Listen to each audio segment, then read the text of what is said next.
Não se esqueça de se inscrever no canal, deixe seu like e ative o sininho.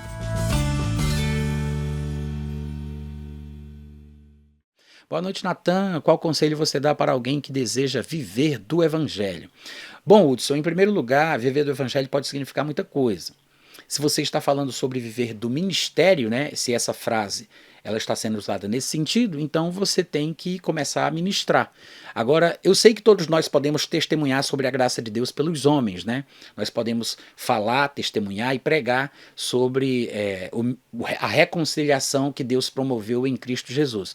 Porque Deus estava em Cristo, não imputando aos homens as suas transgressões, mas reconciliando o mundo consigo mesmo. Então, ele nos confiou o ministério da reconciliação. Nós temos que contar as boas novas ao mundo, que Deus não está com raiva dos homens e que Deus providenciou um meio pelo qual as pessoas podem voltar à comunhão com Deus, voltar à casa do Pai, como o filho pródigo que cai em si e volta à casa do Pai e é recebido com amor e muita alegria, né?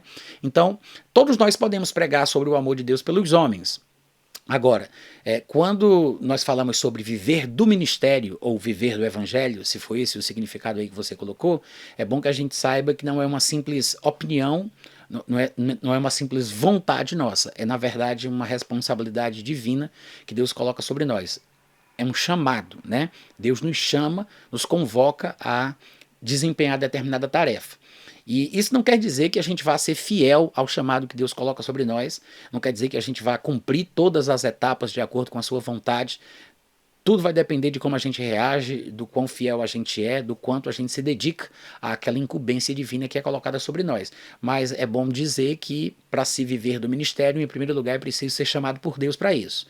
Porque Deus, ele qualifica aquele que chama, né? Ele não chama aquele que é qualificado. Então, às vezes, as pessoas pensam que porque eu tenho habilidades naturais para me comunicar, ou porque eu tenho uma espécie de formação acadêmica, ou porque eu fiz curso de pastor, fiz curso de teologia, as pessoas pensam que essas coisas são aquelas que me colocam no ministério, mas não são, tá? Podem ser úteis como ferramentas para que a gente possa alcançar mais pessoas e fazer melhor o trabalho que a gente tem que fazer. Mas o chamado é uma capacitação sobrenatural, não depende de intelectualidade, de formação acadêmica, de curso de teologia, conhecimento de grego ou de hebraico. Todas essas coisas podem ser úteis, como também podem atrapalhar a pessoa de não enxergar o que realmente a Bíblia tem para dizer. A gente vê isso direto, né? Pessoas que ficam presas em seu próprio entendimento, em si mesmadas, trazendo um evangelho mais cerebral do que espiritual. Mas é uma questão de chamado, de dom e ministério, tá? São três coisas diferentes que às vezes a gente pensa que é uma coisa só. Chamada é essa inclinação interior, é uma convocação divina, né? Uma vocação dos céus, uma coisa por dentro que nos leva a pensar de uma forma, a sentir as coisas de uma forma e a enxergar a Bíblia de um jeito específico. É algo que faz com que as nossas interpretações dos textos e a nossa forma de ver a vida tenham um sabor e um tom diferente. Isso é o chamado divino.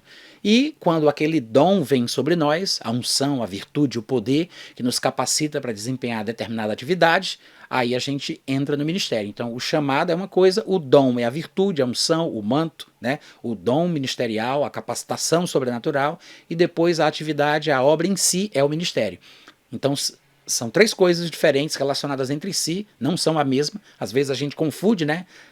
Nos palavreados da vida, no dia a dia, nos bastidores da fé, a gente acaba falando como se fosse uma coisa só, mas não é. Chamado, dom e ministério. Lá em Atos capítulo 13, a gente vê Paulo e Barnabé, que congregavam naquela igreja, faziam parte dos irmãos que estavam no corpo da liderança, e a Bíblia diz que disse o Espírito Santo, separai-me agora, Barnabé e Paulo, para a obra que os tenho chamado. Ou seja, eles tinham o chamado, mas ainda não estavam em atividade, não estavam naquela obra específica. Naquela ocasião em que eles são separados para a obra apostólica, eles atuavam em outras funções ministeriais, porque os dons ministeriais eles vão se acumulando de acordo com a vontade de Deus, e a pessoa pode ser ungida para desempenhar determinadas tarefas pela mistura de mais de um dom de ministério. A gente sabe, pelo que a Bíblia ensina, que há pelo menos 5 dons ministeriais que podem ser citados pelo nome, né? Apóstolo, profeta, evangelista, pastor e mestre. Paulo, por exemplo, falando sobre si mesmo no final da sua vida, nas últimas epístolas que ele escreveu, 1 Timóteo e 2 Timóteo, 1 Timóteo 2,7 e 2 Timóteo 1,11, ele diz: eu fui designado por Cristo para ser pregador, apóstolo e mestre. Então, naquele dia de Atos capítulo 13, Paulo provavelmente já pregava e já ensinava, porque o texto diz que havia profetas e mestres na igreja de Antioquia e Paulo estava entre eles. Então, mestre ele já era, mas ainda não atuava na função apostólica. Tinha o chamado, mas ainda não estava no ministério apostólico. Então, o Espírito Santo disse: separai-me agora. Não é daqui a uma semana, não é no mês passado, isso é agora. Então tem o tempo certo determinado por Deus, né? Separai-me agora para a obra que já os tenho chamado. E aí os dons podem ser acumulados sobre alguém e a pessoa tem um ministério que é formado, essa identidade ministerial é formada através da mescla destes dons de ministérios que Deus coloca sobre alguém. Tem os dons de ministério e tem os dons do Espírito Santo. Os dons de ministério, pelo menos os mais populares conhecidos no Novo Testamento são 5, né, que são esses: apóstolos, profetas, evangelistas, pastores e mestres, e os dons do Espírito Santo, embora os dons de ministérios também sejam concedidos pelo Espírito Santo, mas a terminologia bíblica é essa, né? Paulo chama de dons de ministério e no outro ele chama de dons do Espírito, que são 9. São 9 dons divididos em 3 categorias. São 3 dons dentro da categoria de dons de poder, dons de curas, dons de milagres, a operação de milagres e o dom da fé, que é uma fé especial, né? É um dom do Espírito Santo, é uma coisa momentânea, visando um fim proveitoso. Não é a fé comum que cresce quando se ouve a palavra de Deus. Há pelo menos 4 tipos de fé no Novo Testamento, a gente não pode misturar. E aí depois vem a classe dos dons de revelação, a classe dos dons que revelam alguma coisa, que é a palavra de sabedoria, a palavra de conhecimento, discernimento de espíritos, e tem os dons de expressão vocal, né? São 3 classes, são 9 dons, mas os 9 dons estão distribuídos em 3 classes. Cada classe tem 3 dons. Dons de revelação, dons de expressão vocal e dons que realizam alguma coisa, ou os dons de poder, os dons de milagres. Mas tudo isso se mescla na vida de alguém quando é chamado para o ministério. Então, o que é que a gente tem que fazer para viver do ministério? Ser obediente ao chamado de Deus, se ele existir, tá? Eu sei que tem muita gente que força para entrar no ministério sem, na verdade, sequer ter sido chamado. Não é que a pessoa não possa ajudar na obra de Deus, mas ajudar, dar suporte, participar ali de um ministério que sirva de socorro aos dons ministeriais de tempo integral é uma coisa.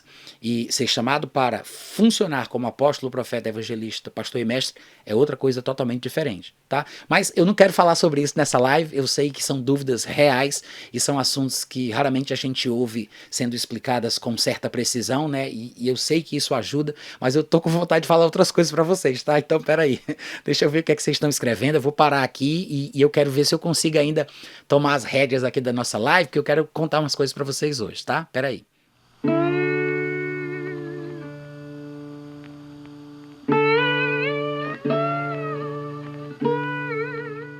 Este é um trabalho independente e conta com a ajuda das pessoas que têm sido abençoadas por ele.